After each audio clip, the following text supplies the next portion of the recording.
Menteri Keuangan akan menyalurkan kembali selisih dana desa untuk BLT yang tidak disalurkan ke RKAD kepada desa bersangkutan. Artinya, kalau ada desa yang kemarin itu tidak mengalokasikan sebesar 40% sampai 13 Mei, ya, artinya sisa dana desa yang tidak digunakan untuk BLT desa tadi itu akan kita kembalikan kepada desa bersangkutan.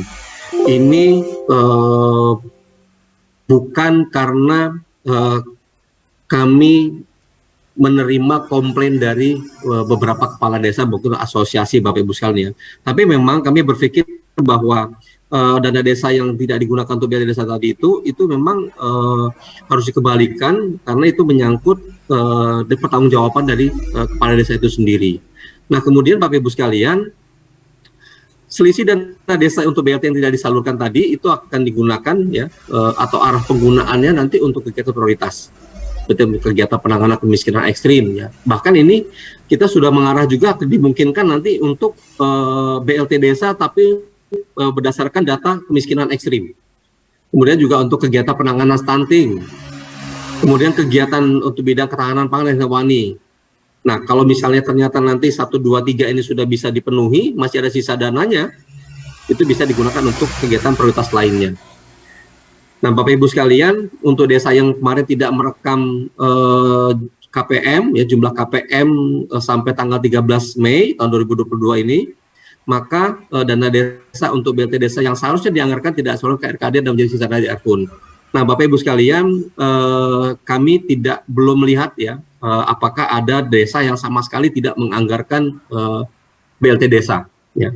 Tapi ada satu konsekuensi bahwa untuk desa yang sama sekali tidak merekam jumlah KPM, artinya tidak melaksanakan BLT desa sama sekali di tahun 2022, maka 40% dari dana desa yang diterima itu akan menjadi sisa dana desa di rekening kas umum negara. Artinya tidak disalurkan atau tidak diberikan kepada desa bersangkutan. Beda dengan tadi yang desa-desa yang sudah menganggarkan BLT desa tapi jumlahnya atau totalnya tidak mencapai 40%. Selisihnya itu yang kita kembalikan kepada desa bersangkutan. Tapi untuk desa yang sama sekali tidak merekam jumlah KPM atau tidak sama sekali melaksanakan BLT desa, maka dana desanya 40% akan kita tahan atau kita jadikan sebagai sisa dana desa di rekening kas umum negara. Nah, kemudian Bapak Ibu sekalian, untuk pelaksanaannya nanti kami sudah di dalam PMK juga kami sudah mengarahkan dan bahkan kami juga sudah menyiapkan surat ya kepada Bupati Wali Kota yang desanya atau terdapat desa yang memiliki selisih dana desa untuk BLT desa untuk segera menyampaikan dokumen persyaratan penyaluran untuk selisih dana tadi.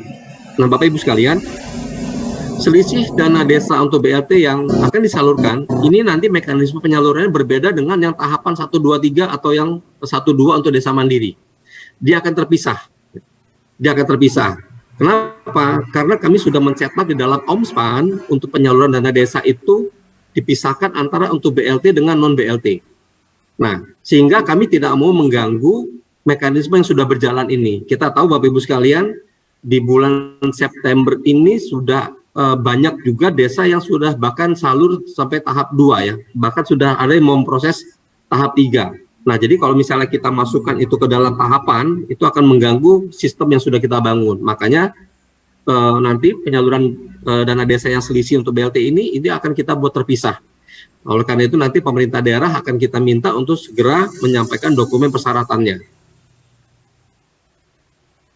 Kemudian, nah itulah beberapa hal ya Bapak Ibu sekalian yang kita atur di dalam Peraturan Menteri Keuangan nomor 128 yang merupakan revisi dari PMK 190. Mudah-mudahan ini bisa memberikan pencerahan.